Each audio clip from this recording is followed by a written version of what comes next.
Assalamualaikum warahmatullahi wabarakatuh. Mengapa kita harus menuntut ilmu pengetahuan dan teknologi? Ilmu pengetahuan dan teknologi merupakan dua hal yang sangat penting dalam kehidupan manusia, baik itu dalam kehidupan sehari-hari maupun dalam perkembangan suatu bangsa. Kedua hal ini menjadi fondasi utama dalam menciptakan kemajuan dan inovasi yang dapat memberikan dampak positif bagi kehidupan manusia. Nah, berikut ini adalah bagaimana permasalahan dapat dipecahkan dengan menggunakan ilmu pengetahuan teknologi, seperti persoalan pernasapan yang akhir-akhir ini sering menjadi persoalan di nasional maupun di dunia. Muhammad adalah basyarun kal basyar. Tadi, wa ma yantiqu anil hawa in huwa illa wahyu yuha. Sebenarnya Nabi itu berkata hanya apa yang diwahyukan oleh Allah. Maka Nabi tidak berceramah seperti kita. Tapi Nabi itu hanya akan menyampaikan sesuatu yang ada asbabnya. Ada kasus apa, ada kasus apa, ada kasus apa. Biasanya apakah kasus dulu hadis, nanti turun dengan ayat Al-Quran. Tentang nasab ini sudah lama dibincangkan, dulu di tahun Quraisy sekalipun sudah dibicarakan.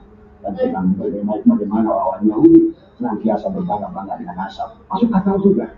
Karena mereka memang hidup di mana? Mereka hidup adalah tempat yang keras, di padang pasir. Yang mana mereka hidup kalau bisa berkelompok. Maka dulu itu mereka disebut kelompok nomaden.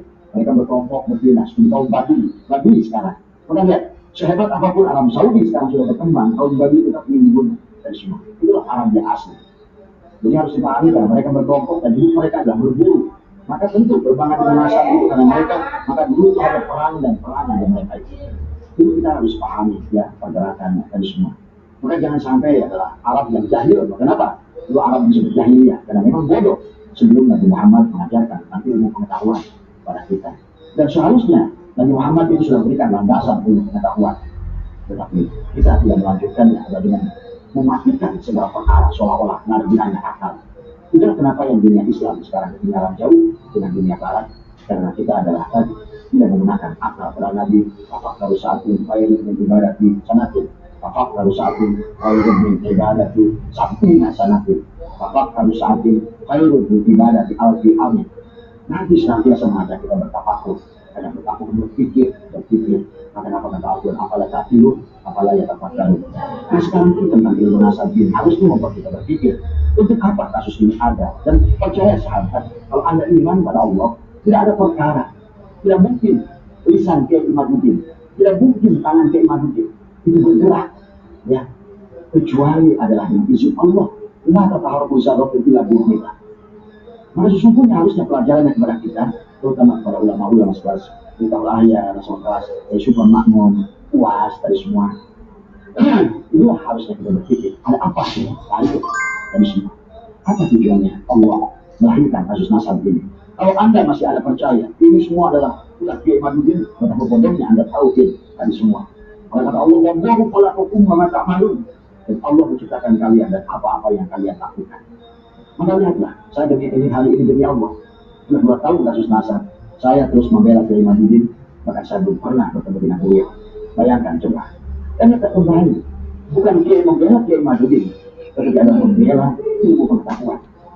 Maka itu kenapa muncul Profesor Mahfud MD dan bersama di membela ini. Kalau Profesor Mahfud MD yang membela adalah rasa nasionalisme, karena beliau sudah melihat, mendengar pernyataan dari Habib ini sudah melampaui batas dengan mengatakan bahwa ini adalah pintu tarik, bahwa ini adalah kalian, aku adalah Tuhan kalian dan kalian lah. Coba bagi Anda yang punya rasa nasionalisme, seharusnya mendidik darah Anda dengan katakan begitu. Sebetulnya berarti perjanjian ini masih ada. Jadi inilah yang sabar. Apalagi sekarang kita mengklaim dengan sejarah, yang seolah pelaku adalah mereka semua. Inilah yang membuat manusia-manusia ilmu pengetahuan muncul, ahli biologi muncul, Profesor Hasan Ali muncul, kemudian ahli DNA Dr. Sugeng muncul, ahli sosiologi, ahli arkeologi, ahli muncul, genetika muncul. Bahkan mereka itu bukan sahabat dengan Kiai Iman, bahkan proses saya tadi semua. Saya tidak membela Kiai Iman, tetapi adalah Allah mengisyaratkan kepada kita kasus ini ada, karena tadi tidak akan ada perkara datang kepada kita bagi orang beriman. Maka orang beriman itu nggak ada. Oh ini kebetulan, nggak ada kebetulan. Karena segalanya harus kita imani. Wallahu khalaqakum wa ma ta'malun. Allah menciptakan kita dan apa yang kita lakukan. Berarti ada pesan dari Allah dari semua. Sebagaimana Allah kadang-kadang membuat kita sakit, ada pesan dari Allah. Terkadang kita membuat kita naik ke atas, ada pesan dari Allah. Terkadang membuat kita turun ke bawah, ada pesan dari Allah. Maka kita harus pandai membaca dari hikmah ini semua. Maka lahir 11 kiai kita, kemudian semua UAS. Kalian bukan ahli dalam ilmu nasab. Ya. Pada ilmu nasab ini adalah ilmu fikih yang unik saya bilang tadi. Bahkan para fuqaha pun saya tidak membaca kitab Mazhabul Arba'ah. Mulai dari fikihnya Imam Hanafi, fikihnya Imam Syafi'i, fikihnya Imam Maliki, fikihnya Imam Nasab ini memang jarang dibahas. Karena ini adalah ranah ilmu pengetahuan. Dan ini akan berkaitan dengan teknologi. Dan Allah kan kita sudah ingat menciptakan kita di summa rodana wa asfala safilin tadi semua. Makanya kenapa turunnya manusia itu awal tadi saya bilang tadi yang Nabi Adam sudah surah wa istighfar sebagai manusia pertama, ternyata terbongkar sekarang. Nabi Adam adalah hanya khalifah yang pertama. Bedakan antara manusia pertama dengan khalifah yang pertama. Bahkan pada saat penciptaan Nabi Adam sekalipun terjadi diskusi seolah-olah antara Allah, malaikat dan juga adalah jin tadi semua. Ya. Nah, maaf ya, bagi orang-orang itu hanya maaf ya, jadi banyak contoh hal ini ya. Bahwa malaikat itu, bahwa iblis itu buruknya para malaikat. Ya.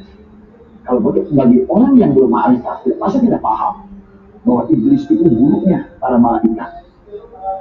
Artinya iblis itu adalah perlambang dari tubuh kita, perlambang dari nafsu kita. Adalah buruknya malaikat. Siapa malaikat itu? Penglihatannya, pendengarannya, bagaimana? Dengan hawa nafsu yang ada pada diri kita. Maka dulu Wak Jejen pernah berkata, kalau seandainya tidak ada iblis, tidak ada manusia yang bisa ke surga. Kalau tidak ada sparring partner dalam hidup kita, maka sesungguhnya hawa nafsu kita adalah sparring partner buat kita. Ini buat diri kita sendiri. Kalau itulah kenapa beliau Nabi bersabda, kita baru perang dari perang kecil menuju perang yang besar. Karena disitulah letaknya. Sampai dalam satu kali itu setiap kali sholat isyraq nado, qalbi putri wa qalabi ibnani syirri qadiri wa ainuhu qulfani harunu akli wa kalimi ruhi fir'auni nafsi wa hawa hamdan. Jadi kenapa dalam Al-Quran isinya tentang Fir'aun, tentang Namrud, tentang Haman, dari semua. Contoh waktu Allah jelaskan tadi dalam surat Al-Fil, ya. Dalam surat Al-Fil tadi. Kalau kali qala rabbuka bi ashabil fil, alam yaj'al kaidahum fi tadlil, terus farsal alaihim qawlan adabil. Maka sesungguhnya di situ Allah sedang mengajarkan kepada kita tentang Abroha, tentang gajah, tentang Ka'bah dan burung ababil di semua. Mana Abrohanya? Adalah nafsu kita. Maka mana gajahnya? Adalah tubuh kita. Mana Ka'bahnya? Adalah kolbu kita. Mana burung ababil yang membawa 3 batu? Itulah Nur Insan, Nur Muhammad, Nurullah. Maka tadi bagi para Ba'awi yang tidak kenal dengan Nur Muhammad dan dia ingin membuat Muhammad dohir terus dan semua. Sementara Nabi Muhammad setelah Mi'raj namanya diganti. Abah katakan satu-satunya Rasul yang agung, bahkan namanya yang disebutkan 2 kali dalam Al-Quran. Adapun Muhammad yang lain yang disebutkan adalah tentang Muhammad. Dan Muhammad kepada Muhammad yang sebenarnya Muhammad dohir, Allah disebutkan 2 kali. Tapi setelah Muhammad dohir lebur pada Muhammad batin, maka namanya diganti ya ayyuhal mujabbir, ya ayyuhal mudassir, yasin, toha, ya abdihi, ha'id, mim, sin, toha, dan lain sebagainya. Maka nanti dalam khairat jelaskanlah nama-nama yang agung yang disembunyikan oleh Allah, karena bukan begini itu yang harus kalian sembah.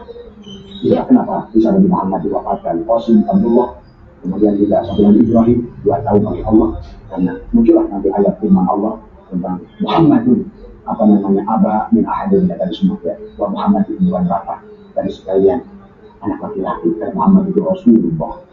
Nah ini pahami ya sahabat. Maka Abah bilang tadi, saya yakin ulama-ulama yang benar Ba'awi itu adalah ulama ulama dia tidak kenal dari semua ya. Tadi kita berdoa mau berbatin, apalagi pengetahuan dari semua.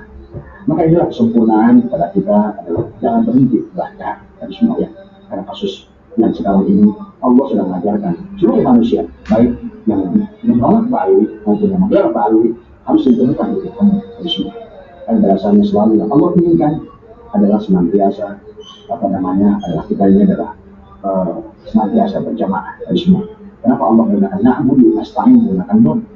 Itu menunjukkan kami berarti kita adalah merupakan perintahkan berjamaah, kita diajarkan berjamaah di dalam makan, berjamaah di dalam sholat, berjamaah dalam segala perkara yang lain.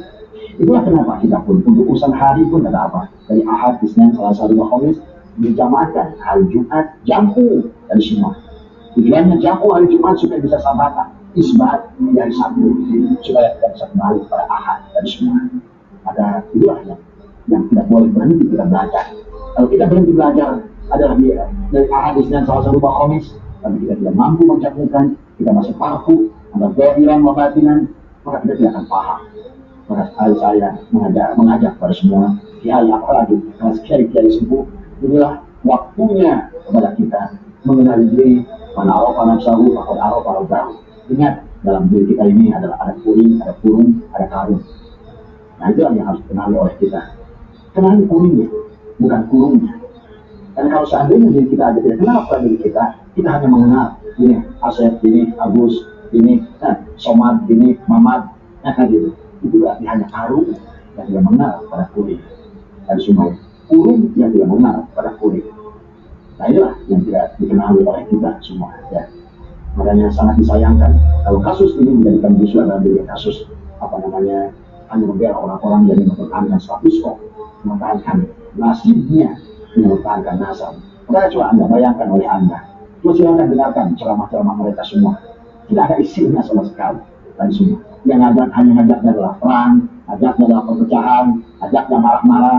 Dan lihat, yang semua yang berada di kita ini adalah para ahli di bidang masing-masing.